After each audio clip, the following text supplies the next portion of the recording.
Hey there, coaches. I'm Rich Prado, owner of Play in School and host of Travel Ball Talk, where I talk to travel ball coaches from the best organizations in the country in order to learn tips, tricks, and tactics that other coaches can implement within their own organizations.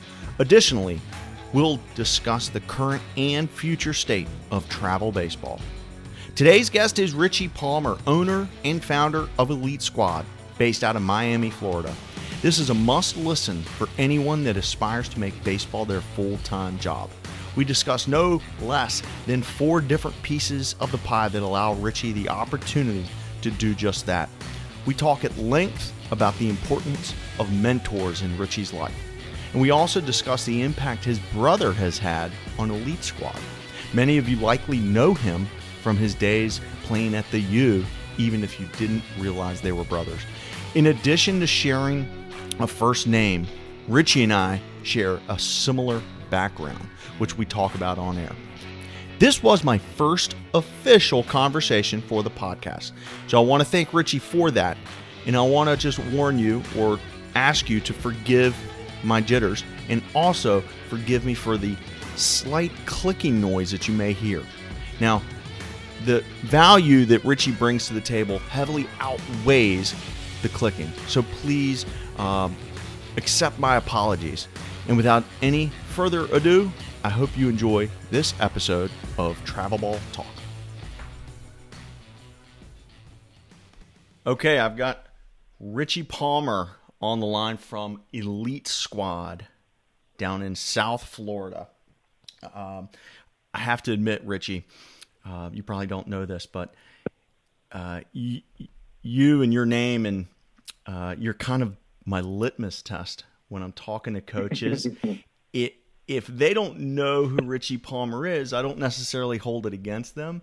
But if they know who Richie Palmer is, and more specifically, if they know you personally, then I hold them in a little higher regard. So I don't know if you know that or not. Well, I appreciate that. No, I didn't, but I appreciate that, and I thank you for that. You know, and thanks for having me on, by the way. I really appreciate you taking the time and wanting to, I guess, get some information about us and have other people get to know me and our program, and that's not something that I take lightly. So I'm honored to be here, Rich. Well, I appreciate you, and for the listeners, this is a little experiment. I want to give a shout out to a couple of folks who have done some things like this. Okay, first of all, Jack Warren over at Top Coach Podcast. He's a good buddy of mine. He's just too busy to dive into the travel ball world. He's talking to all the best college coaches out there.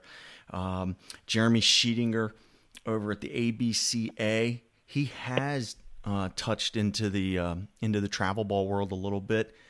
But Sure. Once again, that guy's moving and shaking so fast. He's big time. Sheets is big time. Sheets is big time. And to be honest with you, I loved when he had conversations with travel ball coaches. I wish he did it every single week, but he's not. He can't. He's doing other things. And Sure. So really this podcast is an attempt to scratch my own itch, because I want to have these conversations. Maybe somebody else will listen to it, and somebody else will get a little bit of value.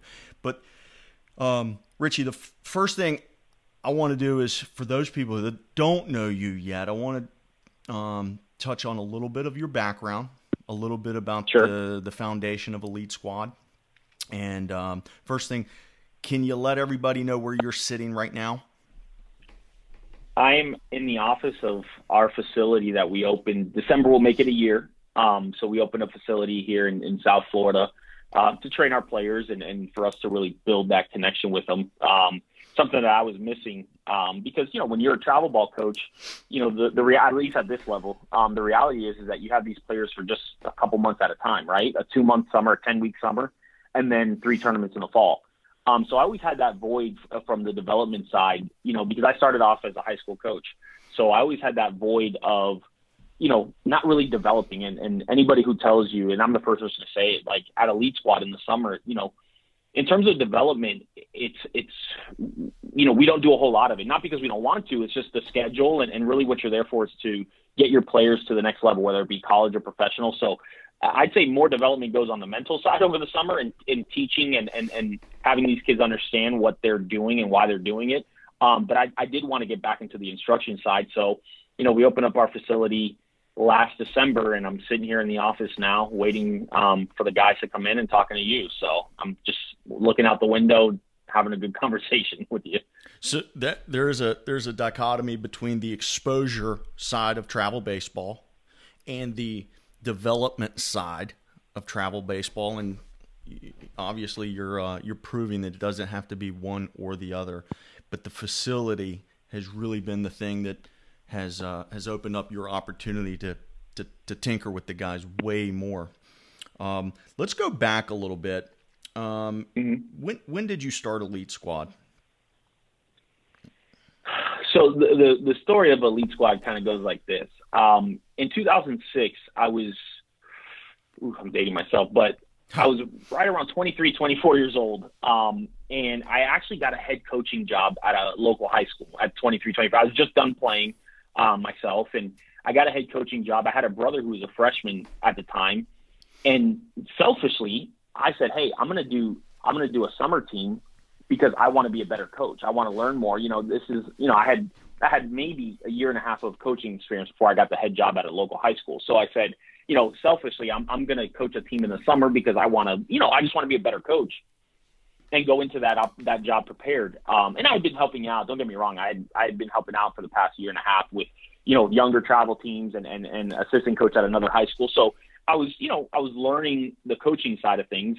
That being said, though, I was like, hey, I'm going to put a team together, and I'm going to head coach it. I'd always been an assistant coach, always helped out. I'm going to head coach it. So we did. We called it, at that time, South Florida Elite Squad, and that name originated because my father runs a travel league down here. It's called the Florida Premier Baseball League, and one way to reward the kids that have played in his league for years, and they start at 9 or 10 years old, and they end at 14. So what he did is he took like the 14-year-olds that have been in his league for a long time and took them to one tournament, kind of like as a thank you, like an all-star type of team, saying, hey, you guys have been part of my league for the past 4 years.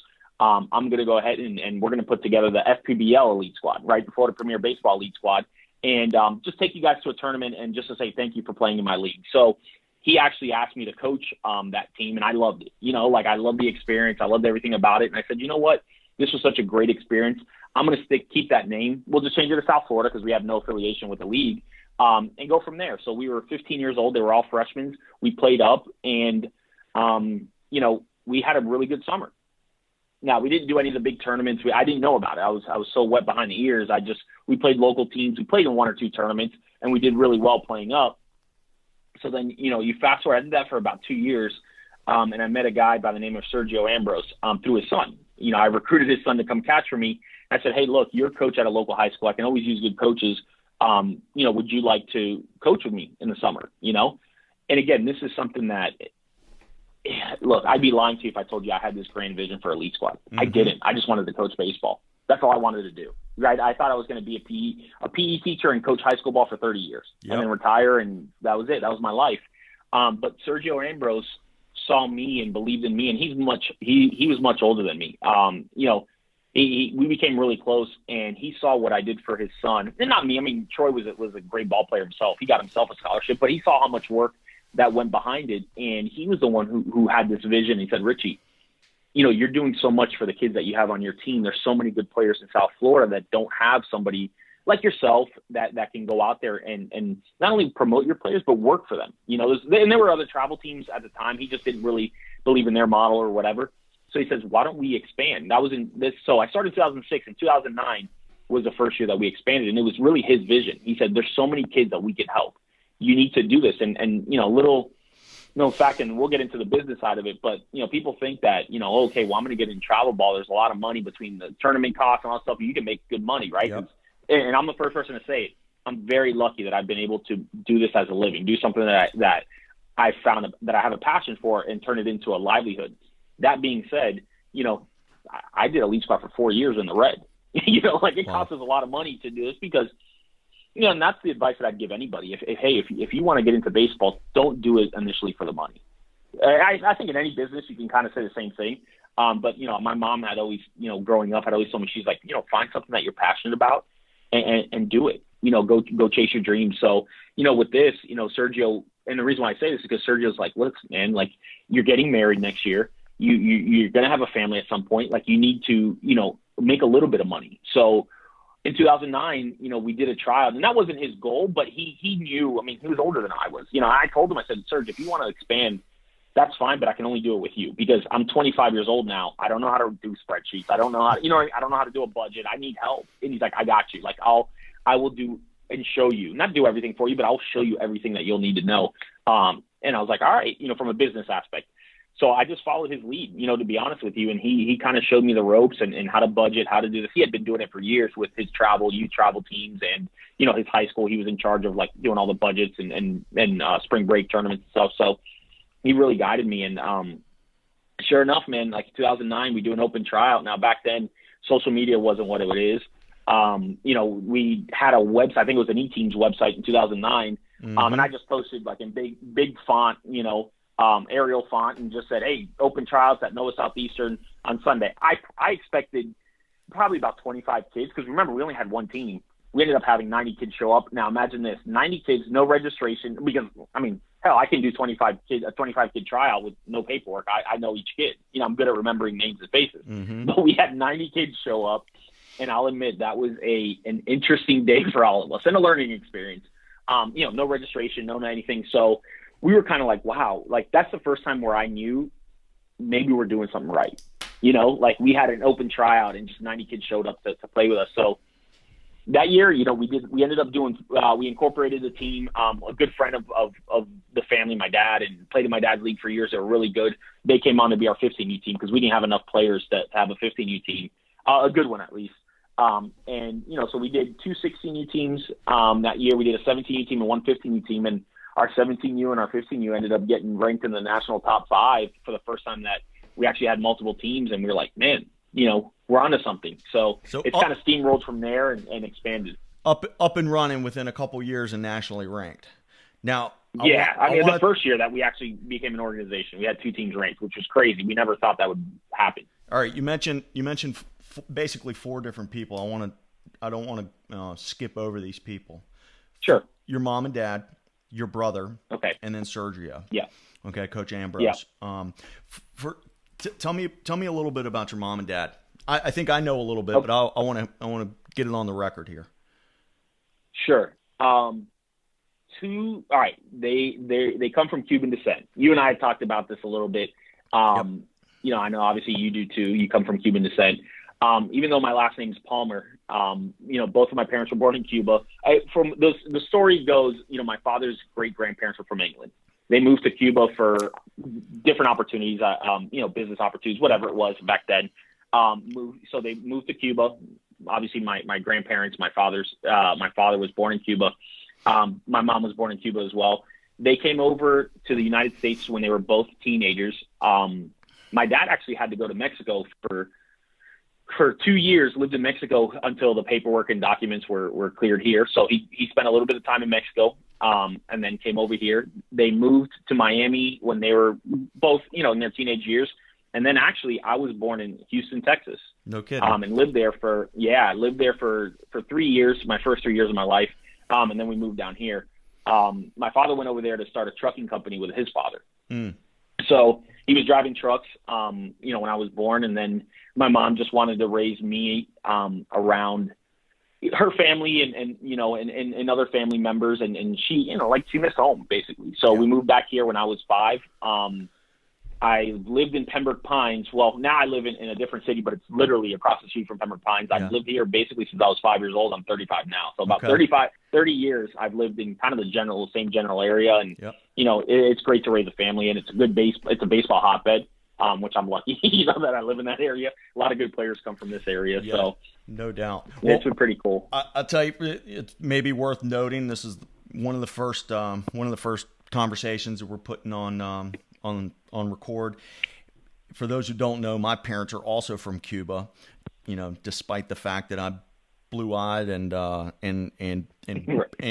brother is too. And my brother is blue-eyed and blonde hair. Yeah, and I burn the second I go outside. But my father's from Havana, and my mother's from a small coastal town called Remedios, and you know they came here for the American dream, and I grew up seeing their hard work ethic, and I'm guessing you did too as a Absolutely. Your father and grandfather were small business owners, and or maybe bigger than small business owners. So you got to see that firsthand. Now, sure. I had my grandfather was one of 12 brothers and sisters. So yeah, my father's one of 8. Yeah, so big families back then. Similar deal. Two-thirds of that generation ended up in South Florida, and probably about a third of them ended up outside of New York City in North Jersey, which is where I was born. Right. Now, when my parents... Yeah, a lot of Cuban... there's a big Cuban population in North Jersey, from what I understand. Huge. As a matter of fact, my mother is up there right now, and she sent a video from Bergen Line, which is one of the main drags out in Union City. And she was at a little Cuban restaurant. She sent the video. You wouldn't have known if she was in Cuba or in New Jersey. Right. It was awesome. Right. But yeah, that's awesome. But enough about that. Listen, I want to get to your brother, but your brother comes into the story at the very beginning, and then we revisit your brother. So let's skip over your brother for 2 seconds, and I want to really talk about Serge for a minute. You started this thing when you were really young. Does this thing even get off the ground without Sergio's impact on you and his mentorship? No. And I have no issues admitting that. Yeah. This wasn't my vision. As I stated earlier, I was content, young, foolish, whatever. I mean, 23 years old, 24 years old. We think we know it all at that age, but we have no clue of really how the world works and how business or anything works at that age. So it was really Sergio's vision. And he kind of laid out the blueprint on how to do it and how to help kids. And he was so instrumental, not only for me as a baseball coach, but me as a person and as a husband and as a father. And, the way he was, we were probably close to 30 years apart, but he was like a best friend to me. That guy would call me every day. Do you think just because of the place in his life that he decided to push this on you versus taking it upon himself? Obviously he was further along in a career. He had kids that were older. He could have done this himself, right? But true. Maybe true. It just wasn't the place and time. And he saw your energy. Have you thought about that before? No. And now that you bring it up, it's funny because I've had people that I've been very close with, and like in any business and anything, you have people that you're close with that, I'll be honest with you, that have said, hey, I'm going to go do my own thing. Sergio could have picked up and did that at any point. I mean, he was much more advanced than I was at 23 years old from all aspects, from coaching, from business, he could have picked up and ran like, some other people have done, unfortunately. But for some reason, and I'm forever grateful, we had a relationship, we had a friendship, and it was a genuine friendship. It wasn't, and like people, unfortunately when he passed away, people are like, look, I know he was like a second father to you. And I go, he wasn't. He was like a best friend. That guy would call me every day, and we didn't have conversations. Like he wasn't giving me advice. Like he wasn't my father. My father, and I know we talked about them. My mother and father couldn't be more different in the sense where my mother's more of a free spirit. Hey, find your passion, do what you want, even if it's the unconventional way. Just find something that you love and do it. My father is more, structured in a sense where, hey, this is the way you do things. You get married, you have kids, or you get married, you live with your spouse, then you have kids, then there's certain order in his life. My mother's the opposite, which was awesome having two different. Now that I'm older, it's awesome. As a kid growing up, you're like, I don't know what the hell to do. What's the right thing? But now as you get older, like you go to each one of them for different advice, on different things. So, have you, but Sergio, go ahead. I'm sorry. Do you think have you found another mentor, another guy that's on the phone with you on a daily basis that you can bounce ideas off of since Sergio? I wouldn't say mentor. I've become very close with certain people that I trust and that I know that they're the ultimate goal for them. Like there's no end game for them, right? Like they're not doing something to get a promotion or for this or for that. It's, honestly, them being genuine people. So I've gotten close to a few others where I do bounce things off of and say, hey, what do you think about this? What do you think about that? One that comes to mind, and I don't want to name too many names because That's I know okay. I'm going to leave a lot off, but, Jimmy Bino has become a dear friend of mine. He runs our Palm Beach division, and he's a guy who's been around the game for a while, very smart, understanding, good, like he knows how to speak to people, and that's important for me. Communication, and parents and kids know that we're there for them, and he's been good for us. But nobody will ever replace Sergio. That I can tell you, and that'll never happen. Just because of the time and place where he came into my life and how much he did for me. Not even knowing, that's the type of person he was. Put it this way: I grew up a Boston Red Sox fan. And because of Sergio, I started liking the Yankees. not cheering for him, but that guy was so passionate about baseball and loved that what he did with Elite Squad so much that I feel like he, like I told you, he made me not only a better coach, but a better husband, a better father. Like I just looked at him as such a role model and a best friend. Like that guy, we'd fall asleep and I'd fall asleep to him telling me stories about Thurman Munson. Listen, I've never watched a guy play. But he read all his books. He would tell me stories of the Yankees in the 70s. And, I was born in 83, so I had no clue. And I just learned so much of life, about him that I'm forever grateful that, of the relationship that I had with him and so much that he did for me without, I don't think he ever did that. Like he had a big plan for me personally. He just did it because he liked me. We were friends.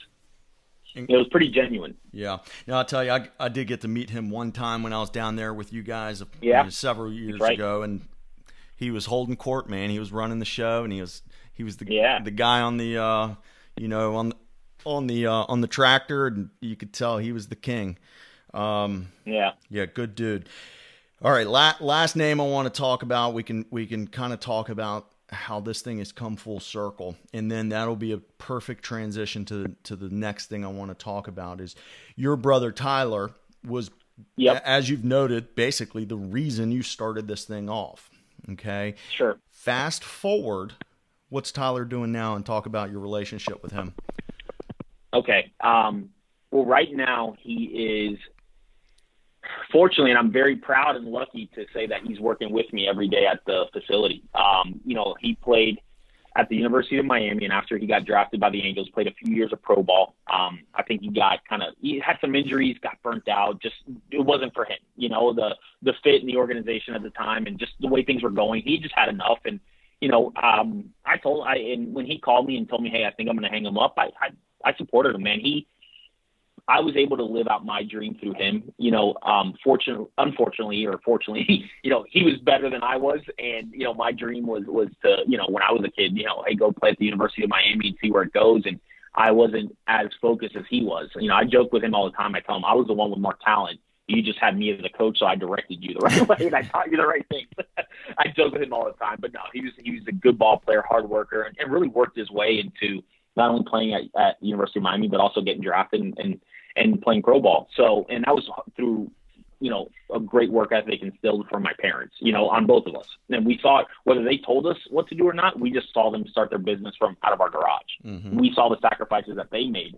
So that kind of transcended on both of us when it comes to our daily lives. Like, hey, we've lived this. We lived with parents that when we were young kids, we didn't go on vacations. Why? Because mom and dad had to run their own business to pay the bills out of our garage, Mm-hmm. So my brother kind of worked hard enough where he was fortunate enough to get a scholarship to go play at UM and get drafted. And he hung him up and then started working for a company. Like anything, kid with a college degree, works for a company making pretty good money for, not having any experience. But as time goes by, the money now, it's not the main objective anymore, right? Mm-hmm. Happiness is. You're like, hey, the money's fine, but I want to be happy.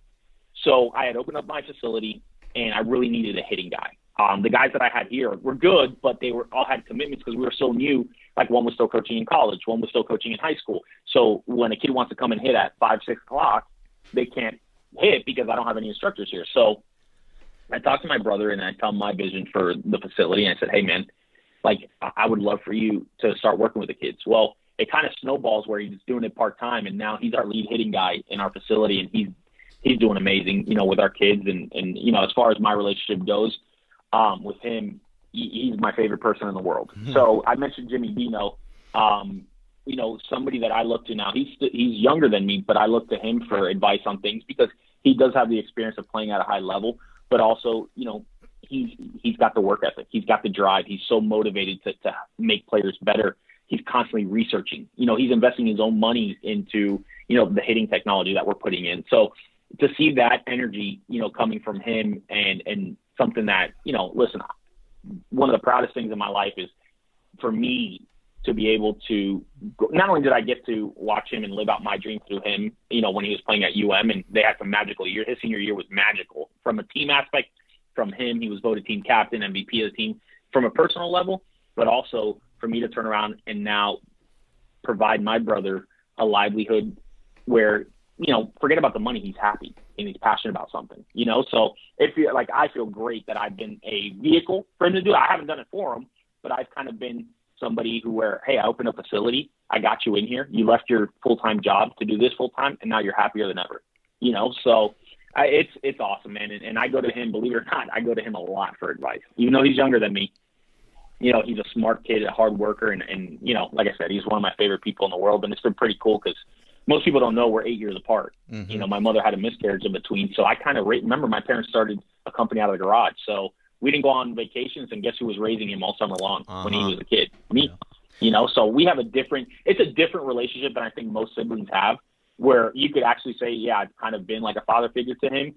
I coached him in high school and stuff like that. But now as he's an adult, it's just me more just being proud of who he is, and for so many different reasons. So it's been awesome, man. I love having him here every day. I love being able to go to work and work with my brother. It's pretty cool how the this thing with him just really came full circle. You, Elite Squad, your brother, complete full circle. Yeah. So you started a few years ago with one team. That grew to a couple teams. Now you've got a ton of teams right there in South Florida. Yes. You also have the facility, the Grindhouse. How do you make that jump from having just a couple, 2-3 teams to having how many teams do you have locally down your way? Yeah, that's a question that I get a lot, and you know what my answer is? I don't know. And here's what I mean. I don't mean to sound bad. I do know each season, but every year it fluctuates, is what I mean. You know what I mean? So, like, parents, I don't get that question. Here's what I get. Hey, how many 17U teams are you doing next year? Yeah. Hey, how many 15U teams are you doing? And really the answer is I don't know. And the reason why I say that is because that all depends on talent. Sure. I don't want to put a number in front of it. If I go into it, and it's funny because I don't treat this like a business, right? I treat it as a baseball organization first. And then if that means that, hey, that year we made less money because there wasn't enough talent, then so be it. You know what I mean? I don't do it for the money and say, oh, well, I have a budget, and in order to fulfill our budget, we have to have 4 teams at 15U. No. The way it works is very simple. Hey, we're going to go have our tryout. We're going to recruit a little bit. After that, we'll decide on how many teams we're going to do based on the talent. So some years I'll have 2 15U teams. Some years I'll have 3. I don't know what the future holds. I hope it's continuing to grow and getting better, but at the same time, it's cyclical, right? So if you look at 2019 in the draft class in South Florida, it's not as good as it was in 2018, or it may not be as good as 2020. That happens. So there's no way of me telling you, how many teams we're going to have next year and stuff like that. Now, in regards to this year, obviously I can go ahead and tell you, hey, we had from 17U to 15U, we had 12 teams.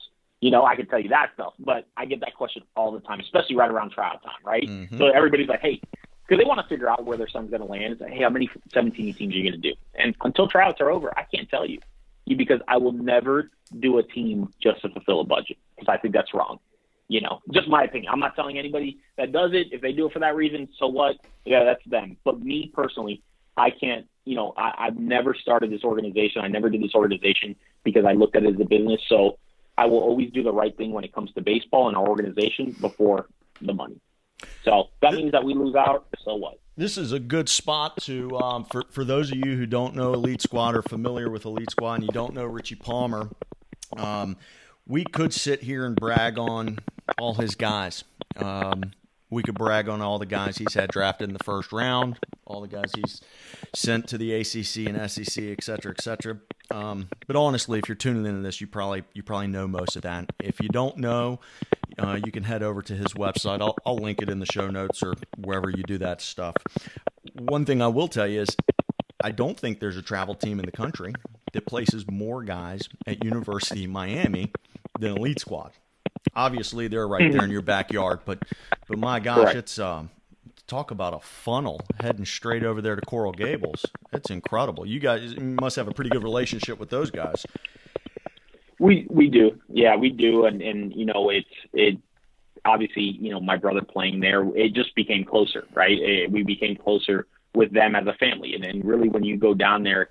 And there's certain schools, not every school, but there's certain schools in the country when you go down there, like you feel like a family because of the atmosphere, because of the way they treat you and the way, you know, they go about their program. So we certainly, you know, throughout the years have gotten closer to that program. That being said, listen, I have kids that grow up Gator fans. I have kids that grow up Seminole fans. And you know what? If they're good enough to play there, I'm calling Sully or I'm calling Coach Martin. I'm calling whoever it needs to be. Hey, go play over there. You know, so it just so happens, you know, like I'm sure you could go anywhere in the country, you know, or just in Florida. I'll stay in Florida. If you grew up in Tallahassee, there's a good chance that you want to go play for the Seminoles. Yeah, sure. You grew up in Miami, there's a good chance you want to go play for the Kings. You know, so it's kind of happened organically.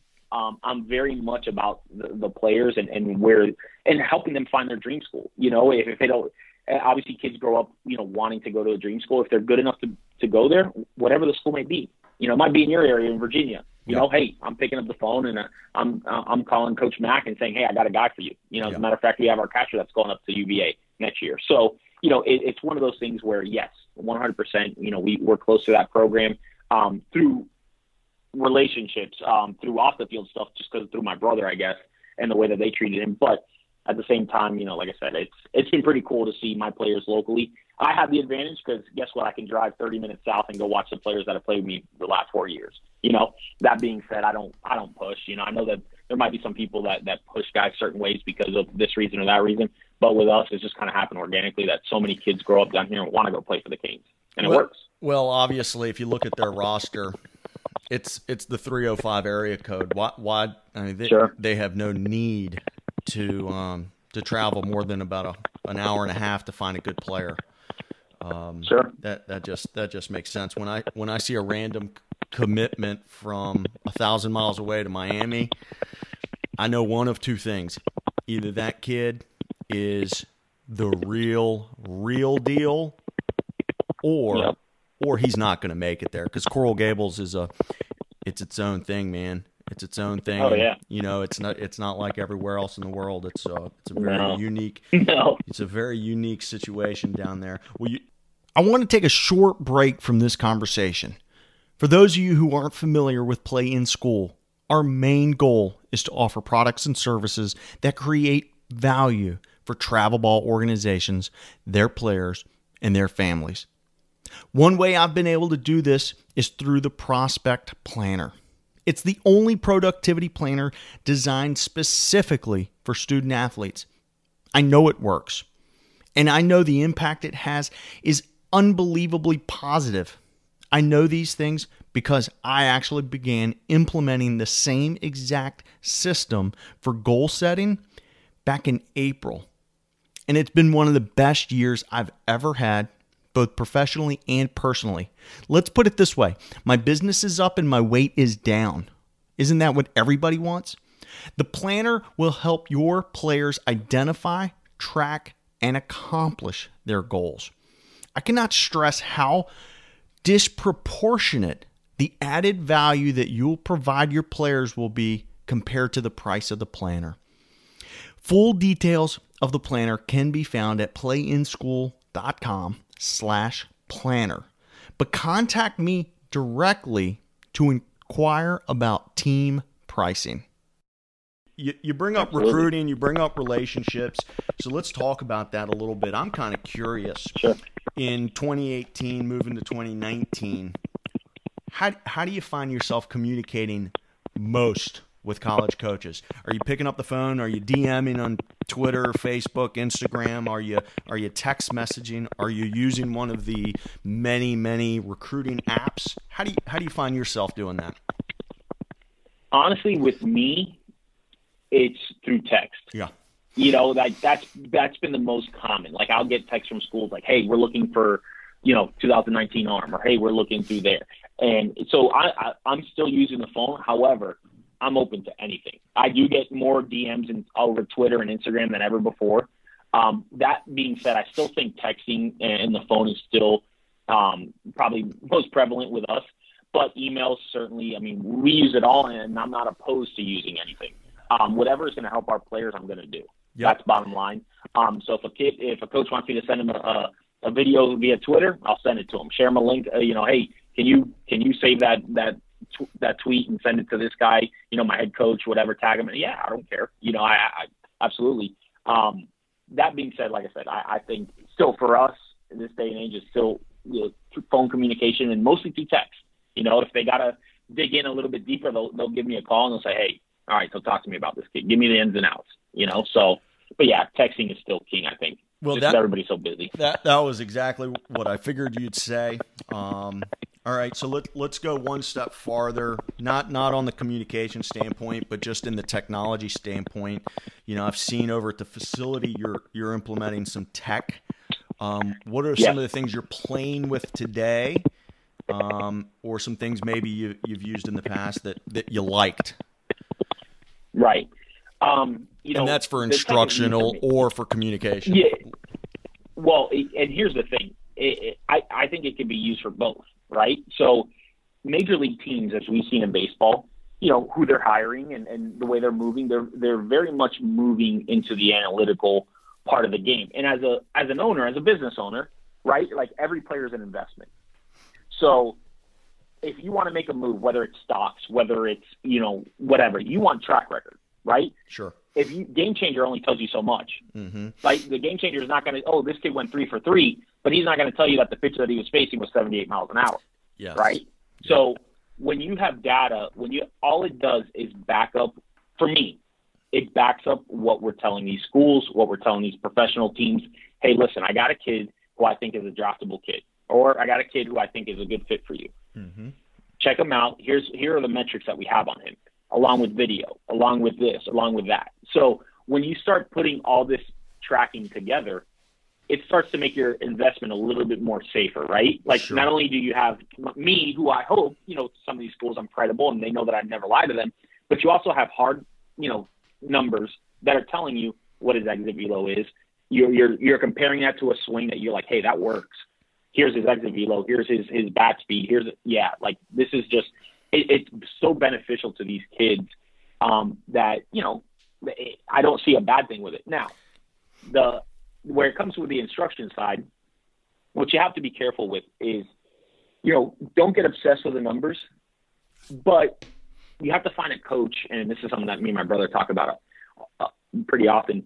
You want to find a coach that knows how to, I guess, break down the numbers, tell you what's important, tell you why you went down. So that give you an example. He posted something the other day on Instagram. I don't know if you saw it.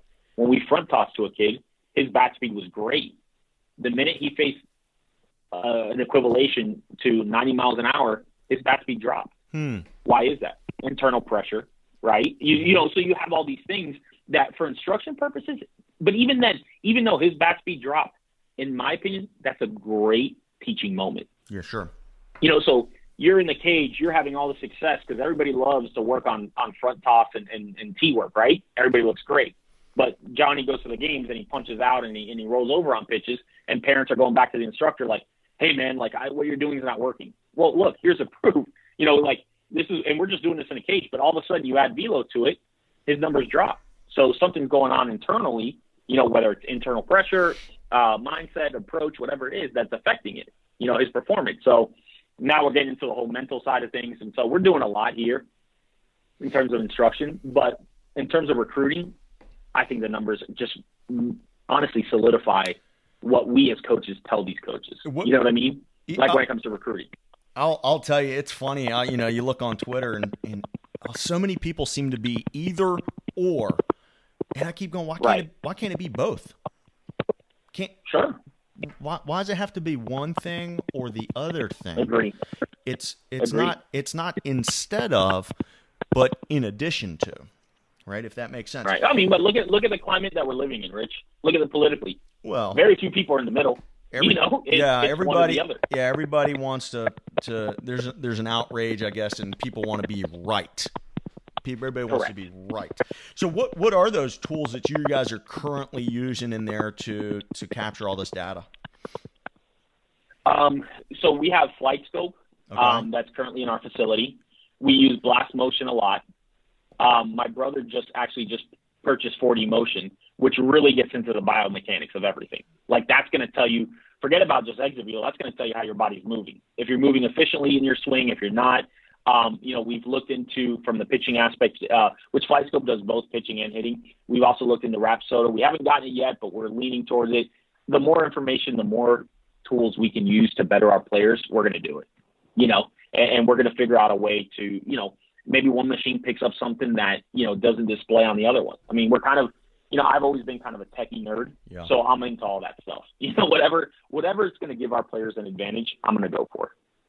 Cool stuff. All right, listen, we probably need to start aiming towards wrapping up, but there's two other things I want you to tell us about briefly. I'm into this business stuff as much as anybody. I'm, in my non-baseball world, I love learning about startups and growth and marketing and all this stuff. And so far we've talked about the team side of your business, which you and many other people who run teams will tell you don't get rich off of. You've told us about your facility, which is about 12 months old. Right. Then about a year ago, you started, for lack of better terms, bringing on affiliate teams. Is that the phrase you would use? Yes. Okay. Yeah.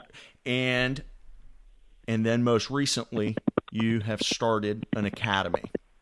I want you to tell us about the affiliate teams, one of which is right here about 5 miles from my house here in Virginia.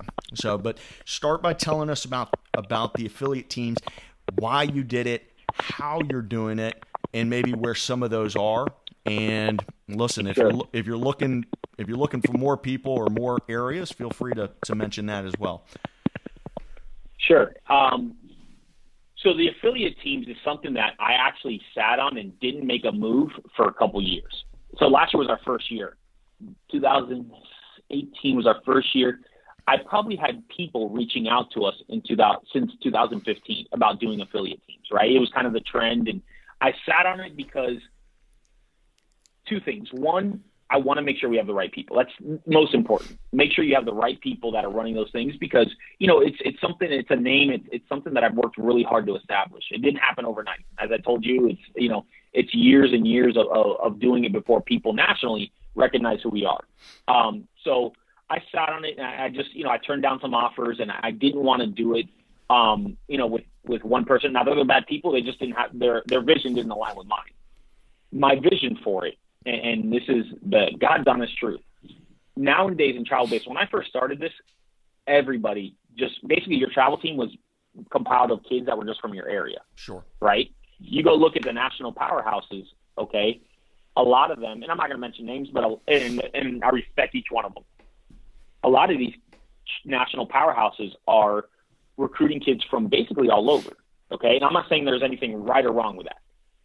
Me being a really, really competitive person, anything that I do, I said, well, I'll be damned. I'm not going to go out there and just, be okay with taking second, third, fourth place. Like, I want to give myself a fighting chance. So how do I do that best? All right, let's revisit this expansion thing. Mm-hmm. And what my goal is that on each region that we have, okay, they start to build a good program organically. And I've always been one. Give you an example. Our Atlantic program has youth teams. They don't have high school teams yet. I'm fine with that because you go out there and you try to, number one, I don't know of any of the better 17-year-olds that are going to leave where they're at, or first of all, if they're really good, they're usually pretty happy where they're at. They get treated okay. Sure. But what 17-year-old is going to leave a program that they've been with for, 4 or 5 years to go to a 17U Atlantic team that's just starting out? That's not reality. Yeah. I don't expect them to have success. So, we're kind of doing it organically from the ground up with the younger teams, and eventually it's going to hopefully turn into really good programs at the high school level. Now, what I want to do with the high school level teams is the better players, the outstanding players that they all have the ability and a chance to play for our national team. So if you're a kid from Texas, you're a kid from Virginia, you're a kid, and you're one of the better ones, when we go to these select few tournaments throughout the year, you're going to go play for that national team. Gotcha. Now, when that national team is not playing, you're going to go back to your regional team and play for Virginia, Elite Squad Virginia. You're going to go back and play for them whenever we're not playing. But for, hey, these 3 tournaments throughout the year, you're going to go play on national team as a reward to them. They've earned that right. So that's my whole goal with this, is to say, hey, we're going to get some of the better players from across the country that have been part of our program for the last 3-4 years, kind of organically. I'll be honest with you, as busy as I am, you just mentioned that all the things I'm doing. The last thing I want to do is go out and jump on a plane and go watch a kid from wherever and say, okay, yeah, come play for us. You know what I mean? Yep. I would put it this way. Not that I don't want to, it's just I don't have the time to do that. Yep. So if we do it organically, and I trust these coaches and they've been part of our program where we can track their progress and say, hey, that kid's been tearing it up since he was 14 years old.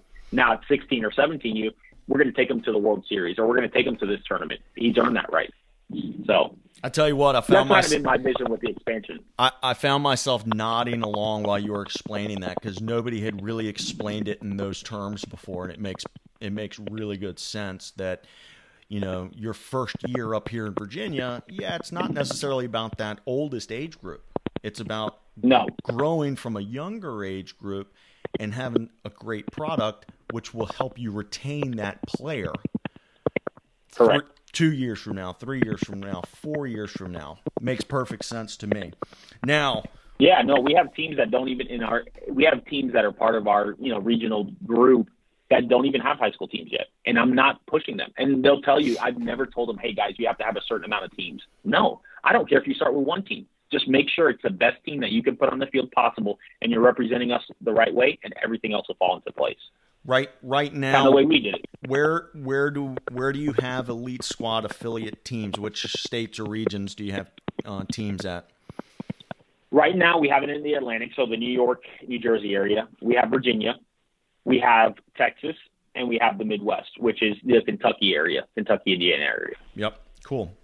And you're open to conversations with coaches from other areas if it's the right fit? Absolutely. If it's the right fit for them, it's the right fit for us. I'm absolutely open to it. And it's got to be where both parties are going to mutually benefit. I don't want these guys feeling like they're hamstrung or, feeling like, hey, well, you're going to take my best players. Like we discuss everything from the first meeting that we have. Hey, this is our vision for it. Do our visions align? And if it's a yes, hey, let's move forward. Obviously we'll do our due diligence and our research and find out who the guys are and stuff like that. But, and if they have a problem with something, I've always been the type of person, hey, listen, if it doesn't work out for you, it's okay. It doesn't mean we can't have a relationship and help each other out in other ways. But, I want to make sure that everybody's happy doing this. No, not like feeling like, hey, man, Richie or Elite Squad is taking this from me and not letting me grow or whatever. I want to make sure that they're happy and we have a support system for them. If they want to do new things, I've had a couple coaches reach out to me from our regional teams that, hey, they want to do a college camp, get their players in front of more colleges. I'm like, let's do it. I'll help out in any way that I can. Yeah. If I need to make phone calls, send emails, let's do it. I'll help you guys. I'll fly out there and I'll help you guys run it. Whatever way. We want to be a support system for them. And like I said, the benefit for us is, hey, man, in maybe 2 years, that Midwest team has 3 guys that we take to the national tournament. This has been pretty fascinating. I tell you, this is all the things you have your hands in are a long way from a 23-year-old kid who's getting $1,000 stipend to coach a JV right. baseball team, right? Correct. And I think there's a lot of folks out there who want to be, a baseball only person. But the reality is, paying the mortgage just off flipping balls can be pretty difficult. And so a little bit of creativity goes a long way, and obviously a lot of hard work. The last piece of the puzzle, as far as I know it, and you probably do other things beyond this, but we've talked about the teams. We've talked about the affiliate teams. We've talked about the grindhouse, your facility. And now I am dying to learn about the brand new Elite Squad Baseball Academy. Can you explain to people what that is, how you can do it, why you're doing it, and all the ins and outs? And is this something that can just take place down in Florida, or are there opportunities for folks elsewhere to replicate this type of thing? Okay. So the why, right? And this is something that I tell my kids, especially in the academy. Never forget your why. Mm-hmm. You know, why you show up every day, why you made the sacrifice to come here, because this isn't traditional. This isn't, going back to my mother, what did I tell you? She's always been like, she was the non-traditional person. You know, she was the one that says, hey, listen, you don't have to follow anybody's rules. Do something that makes you happy, and you'll live a happy life, you know? So talking about the academy and how it started and why I did it. So as I told you at the beginning of our conversation, you know, I was 23 years old. I was coaching high school ball. I thought that's what I was going to do. I loved coaching high school ball. Did I get frustrated at times with some of the restrictions and some of the things that I wasn't allowed to do? Of course, like any eager young person wants to do. You know, I had a lot of energy back then. You know, I still think I have decent energy now for 35 years old, but back then I'm 23, 24 years old, and there's so many things that I wanted to do with my program and with this and with that. And for justifiable reasons now, I wasn't allowed to do that. But back then at 23, 24 years old, I didn't understand why. You know, why can't I practice these guys longer? Why can't I do this more? Why can't we go to this tournament? So I was very restricted, you know, at the high school level. So when Sergio, you know, came up with this blueprint of how to run our organization, and I went full force at it, I resigned at the hall school. I said, I'm going to put all my energy in this. And my dad was the first person to tell me, you're crazy. Like, you can't make a living off of this. What are you doing? You know, you were going to go coach at the high school. You're going to teach there. You're going to, you know, they were going to set up all these things for you. I took a leap of faith and I said, no, it's not what I want to do. So I stopped coaching high school ball in 2010. So the last 8 years, as I told you, and why I started the Grindhouse, I missed the development side of players, you know, developing players. I missed being with these kids 5 days a week and being an integral part of their life. Don't get me wrong. With my kids in the summer, the 2 months that I have with them, the 10 weeks, whatever it is, I love it. And I love those kids. They become, you know, my own kids. I got, you know, God's got a funny sense of humor. I got 2 girls. So I have a bunch of boys all summer long that I look at them as like my sons, you know, kids that I really care for. That being said, the worst part about the summer is when it ends, that last game, because now I don't see these kids for, you know, sometimes months, sometimes, you know, a few years, whatever it is. Personally, you know, I don't get that interaction with them. We keep in touch through communication, through the phone or social media, but it's not the same. So I always had that void ever since 2010. When I left high school, I always had that void of the development, the relationships, the camaraderie of being with these kids 5 days a week and really having a huge impact in their life. I always told myself that I was going to get back into the high school game, but if I open a facility, I'm going to get back into it, but it's not going to be coaching high school. It's going to be something different. So as I've seen it, and like anything, you know, everything in life to me is about relationships and learning and going through the experiences. I've had friends in baseball that have done this. I'm not the first to do this. I may be the first in our area, but I'm not the first to have done this in nationwide. So I started picking their brains. I started doing, you know, my own research and how this would work. So I said, you know what? I have my facility now. I have the time to really, you know, put my best foot forward at this. Let's do it. I think now's the time. So what we did is we met with, you know, kids who I felt that are candidates for this. Now, when I look for a candidate, obviously, you know, listen, right now, all we have is juniors and seniors. I've accepted 3 sophomores in the program, and the 3 sophomores are all very good players. You know, they're guys. Reason why I have juniors and seniors, one, I think it's most crucial for them at that age group, you know, just in terms of colleges and professionally, but also, you know, we play a lot of colleges, right? Mm-hmm. So not many sophomores can handle that. And look, I couldn't. When I was 16 years old, I was not ready to play colleges. I wasn't good enough. You know, so the 3 sophomores that I let in here, I think they're not only are they talented enough, but mentally they're strong enough. If they fail, they're not going to be discouraged. They're not going to want to quit. You know what I mean? They're tough. You know, they're tough kids. So I went ahead and I did that. You're telling us the why. Break down the what for us, because I think this is going to be what really is blows people away. What exactly is the academy? Okay. I will tell you this. It's not for everybody, right? The academy, I want you to think of it like this. The academy is a place, is an alternative to high school baseball. And I'll be the first person to tell you, if you go to a certain school and you're part of a certain program that do a really good job and the coach is really good at developing, you don't need to do this. You have that there at your school. However, we know the truth.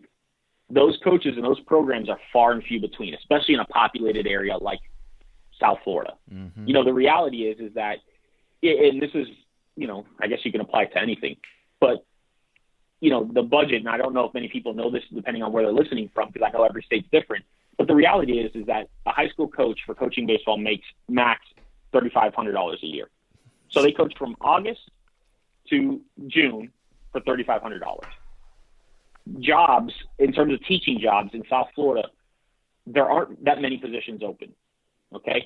Certainly not, and one thing that I figured out at an early age, certainly not PE jobs, because PE jobs are pretty nice, right? You get to dress in shirt and shorts every day and go coach, and you get a salary for it. You get to teach them. So so most high schools, and there's charter schools popping up left and right every day, there's more and more high schools now than ever. Well, what that does is it waters down not only the level of competition, but also the coaching, right? It's one of the hardest things to do in any business is find good employees. So, now you're getting coaches. You have to find a coach who doesn't need a teaching job, has the flexibility to be there every day from 3 to 6 o'clock, 6:30 at night, and is okay with $3,500 a year. That's far and few between. So what we're doing here is we're saying, okay, we're going to train you guys from 10 o'clock in the morning till 3 o'clock in the afternoon. Okay. You're going to go, now there's different options. We don't make our kids do one way of education. There's Florida Virtual School. Florida Virtual School is all online and it's free. It's government aided. So, the state of Florida pays for that, right? So any kid can go and register for Florida Virtual School and take their classes online. Okay. Now there's other schools that offer programs. Some of the charter schools actually offer, you can get your diploma from that charter school because they have online courses. So we have kids doing both. We have kids doing Florida Virtual Schools, kids doing, their actual high school, but they're just doing it online. So it's worked out great. The improvements that we've seen, okay, in a matter of 2.5 months on these kids from their body type, they work out 4 to 5 days a week on top of the training that they're doing. Talk about metrics, their baseline testing when they first came in to where they're at 2 months ago, it's mind blowing. And one of the most flattering things that I had this fall, because I see it every day, but we played at junior college our first week of this, and we got smoked, deservedly so. And it's my fault because I played 2 junior colleges back to back. This is the first time these kids are playing 9-inning games, and that's to start our fall season. So, it was kind of, and I take it on me because the next day when we played that junior college team, we got smoked because they were just exhausted mentally, physically. They weren't used to playing 9 innings, and they didn't get out of that game until 10 o'clock at night. And it was kind of like, hey, this was a lot for us. These guys are bigger, faster, stronger. We go, and we get our butts kicked. 2 weeks later, we go back to that same junior college. We end up losing, but it's like a 1 or 2 run ball game. And that coach comes up to me and goes, Richie, this is unbelievable. The difference between these kids 2 weeks ago and now, it's night and day. These kids have gotten so much better in a matter of 2.5 weeks that it's awesome to see, man. And that was, that's flattering for me because it kind of gives you some validation in what I've been telling kids, and validation for myself, not for anybody else, because as I've done this long enough, like the opinions of others, although there's certain people that I listen to more than others, I've understood that you can't please everybody. But when you hear a colleague or somebody in the same field tell you that, you're like, man, that's pretty cool to hear, So, and I told that to the kids. I said, look, this is why I constantly tell you guys, don't forget your why. There's going to be days you wake up and you're sore and you don't want to do this. And I'll tell you this, I have the utmost respect for every single one of these kids that have decided to do this because they're sacrificing a lot. They're sacrificing social life. They're sacrificing the girls, the parties, this to chase their dreams. And I never take that for granted one day. So every day that they walk in here, I have to make sure that not only myself, but my staff is reciprocating that and giving them everything that we possibly can to go out there and make them better because they put their trust and their future in our hands. So that's not something that I take lightly.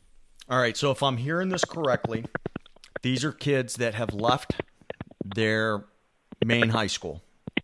Correct. They're either doing online high school in the state of Florida, which is a very normal thing. You don't have to be an athlete to do online high school.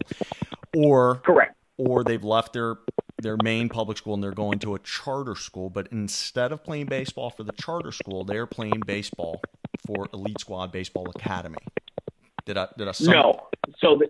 No. So what they're doing is their charter school provides their online courses. Gotcha. Instead of going to the state of Florida, they're doing it through there. So they're still with us from 10 to 3. And it's still online, basically. Correct. So it's just through their own school. And what that allows is basically you're almost reversing the day. Instead of sitting in a brick building at a desk from 10 o'clock till 3 o'clock or 8 o'clock till 2 o'clock in a traditional school setting, you guys are playing baseball. You're lifting weights. Correct. You're doing drills. You're doing all those baseball activities.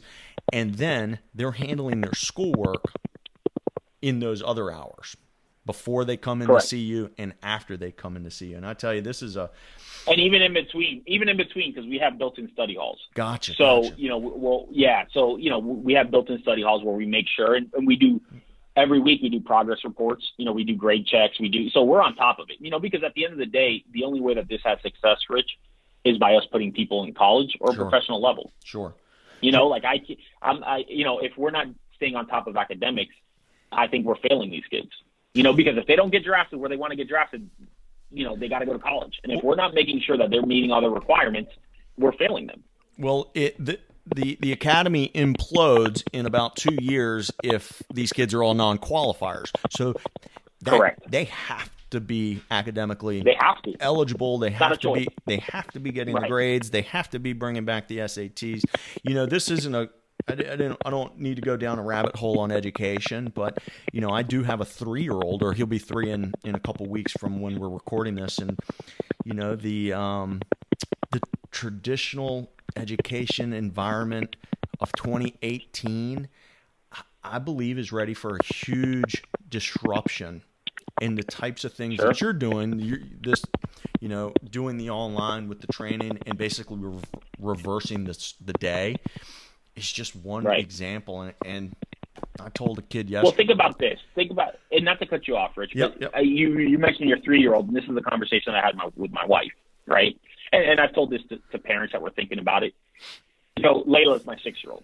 So let's just say Layla, in a few years, she picks up soccer, in the next year or so. She's got some ability. She's pretty good. Her ultimate dream is to go play on the U.S. women's national team, or her ultimate dream is to go play at UNC. Right? Mm-hmm. And there's pretty good soccer programs in South Florida. And we meet a coach, a person throughout, our travel experience through soccer or whatever, and that coach does an academy.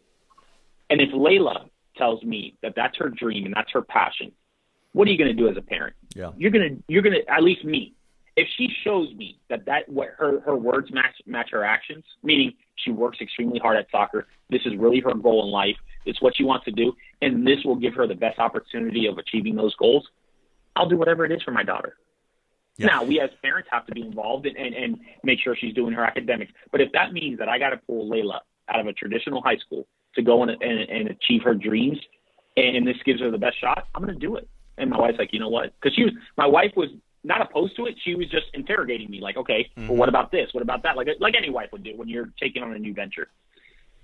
Well, and once I told her that, she was like, you know what? You're right, Richie. You're right. I would do it. If Layla showed me that she was that passionate about it and that's what her life or what her goal and what she wanted her life to be, you're right. I would do everything we could to make that a reality for us. And that's what we're doing here. I'm not telling you it's for everybody. Yeah. It may not be for Layla. She may not be able to handle it, but who knows? I think it was wonderful how you started the conversation on the academy by saying this is not for everybody, and it's really not. There are probably way more kids who need the structure of sitting in that, in the classroom, in a brick building with the teacher and, 25 kids sitting next to them. They need that. Sure. But there's other kids who will be okay and thrive by essentially doing a self-study online course. And then from baseball, listen, you can't help but get better if you're touching the baseball every single day like your guys are, every single day. Very cool. I actually have a couple other friends who are running similar concepts, and I'll be anxious to get them on the phone too, because a couple of them are a couple years ahead of you. So it'd be neat to hear, what success or trials and tribulations they've gone through. But listen, we've been on this call way longer than I think I promised you. I want to ask you one last question, and then we're going to give everybody Take your time, man. Your contact info. Listen, if you could give, because I hope that there's some young coach who aspires to be able to get his organization up to elite squad status. What kind of advice would you give that guy? Okay. Few things that I try to do every day, and again, I talked about it, and I'd be lying to you. There's, if I said every day I wake up and I'm just so happy and I don't have issues, we all do, right? There's going to be trials and tribulations. There's going to be days you wake up and either you don't feel like doing it or you don't know if you can do it. But never forget your reason why, right? I never forget why I started this, and that was to help kids. Okay. Number two, don't base things off of the money. And I've been very lucky. I'm not telling you that I haven't. I've been very lucky to be able to, and number one, I when it comes to the money, everybody's going to, say, oh, you make this or you make that, as you're coming along. Nobody knows. Nobody knows the sacrifices you make, the things that you do to help people. But if you're getting into this because you want to make money, what's going to happen is you're going to fail because you're looking at this short-sighted. Mm-hmm. Every move that I make, I think about how it'll affect Elite Squad in the next 5 to 10 years. So if we make this move, will it benefit us in the next 5 to 10 years, or will it hurt us? And if the answer is it won't benefit us or it'll hurt us, I say no. No matter how good that money opportunity may be right then and there, it doesn't matter, because this is something that I would like to do until I don't want to do it. Mm-hmm. And that I don't see it happening. I don't want anybody to, I guess anybody that's listening, I don't want anybody to look at it like that. If you want to build something that has success, think of it long term, and never forget, in the way I am, I'm kind of neurotic about this. I never take it for granted. I always wake up, and I'm not telling you to do this, but what motivates me, as I said, I'm very competitive. I'm not arrogant enough to think that, hey, this can't be taken away from you. And what I mean by taken away is just, by the wrong moves or wrong decisions that you make. I always wake up and you can look at it. Well, Richie, you ran this for 10 years and it's been great. Like, why would you? No, like every day I wake up and I'm like, you know what? I got to make the right decisions. I got to do what's right for our players, because you know what? Who's to stop? I'm a regular person. Like, who's to stop any regular motivated kid to do the same thing that I'm doing? So I'm always on my toes. I don't know if I'm making sense what I'm telling you, but absolutely. I always feel like, hey, there's somebody else that could be doing this too. What separates you from them? Why are you, what are you going to do to make it better, to make the experience better? And granted, honestly, my biggest beef with travel ball is there's no governing body. There's no screening. You could have a convicted felon coaching your kid, So who's to say, not saying that happens a lot, I'm just saying, but who's to say that there isn't a Johnny down the street with deep pockets that goes out there and starts an organization, and you got to compete with that, So I never take it for granted. Every day that I wake up, it's hey, never forget your reason why. Don't take things for granted. Keep pushing forward. Keep finding ways to make the organization, the grindhouse, the academy better. Yeah. Not every day is going to be a better day. There's going to be some tough days. Some issues you're going to have to deal with, but you learn from them. Don't repeat the same mistake, because God knows. Look, I'm in year 10, and this fall there were some mistakes made. Not big, big deals, but some things that we did. I'm like, we should have done this better. So even in year 10, I'm still learning. I'm still figuring things out. So you never stop. You never stop learning. And the culture changes, the environment changes, and so does the landscape of travel ball, and you got to adapt. Well, I tell you what, I'm very appreciative of your time today. I've always been a big fan. My pleasure. One of the things I would have liked to have got into that you kind of alluded to, we may have to save for a follow-up phone call, is the state of travel baseball. I got down the rabbit hole with kind of the business side of your organization, which I find to be really interesting, and I hope it was beneficial for some young guys to hear about all these different things that you have your hands into.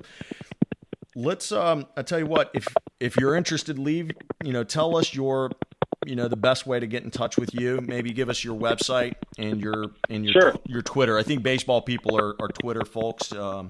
seems like primarily. So if you want to give us some contact and some social media outlets, and we can leave it with that. Absolutely. You can visit us and see what we're doing on www.elitesquadbaseball.com. On Twitter, you can get a hold of us by just going to our Twitter page, and that's @EliteSquad. Pretty simple.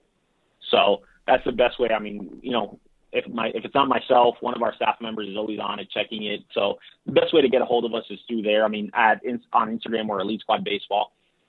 So anybody that has any questions, any young person that's looking to start and wants to talk further, please do not hesitate to call. I mean, I was fortunate enough to have somebody that was older, more experienced, kind of paved the way for me and show me the ropes. I have no issues doing that with anybody. And I'm not telling you, I'd be the first person to tell you, I haven't figured it all out, man, but I can tell you the mistakes that I made. So at least it'll prevent somebody from making them. But I'm still learning as we go, and I don't think I'll ever stop. I think it changes, it changes. So much has changed since I first started this, in a good way for the most part. There's some other things that, we could talk about another day or when we have more time, but I think we're going to have to schedule that second call here. I'm good with that, man. You may be guest 1 and guest number 2. Listen, I'm good with that, man. You name the time and place, and I'll make myself available, and we'll do it. I'm going to let you go. You've got a zillion things going on. I can't believe we were on the line this long. Thank you so much, and we'll talk again soon. Awesome. Thanks again, and like I said, I don't take it lightly, man. I'm honored to be on your show. All right, man. I appreciate it. You got it, Rich. We'll talk soon. You have a good one. You too. Bye-bye. I hope you enjoyed that call as much as I did. I think the world of Richie. Like any good immigrant son, he is hustling his tail off and having major impact on this world of travel ball. If you'd like to recommend a coach for my show, please don't hesitate to shoot me a note at rich@playinschool.com or DM me on Twitter @playinschool. Again, my name is Rich Prado. I'm the founder of Play in School. My goal is to continue to create products and services that add value to you, the travel ball coaches, your players, and their parents. Visit playinschool.com to see some of the ways we're doing that. Or better yet, let's set up a call. Until next time, thank you for listening to Travel Ball Talk.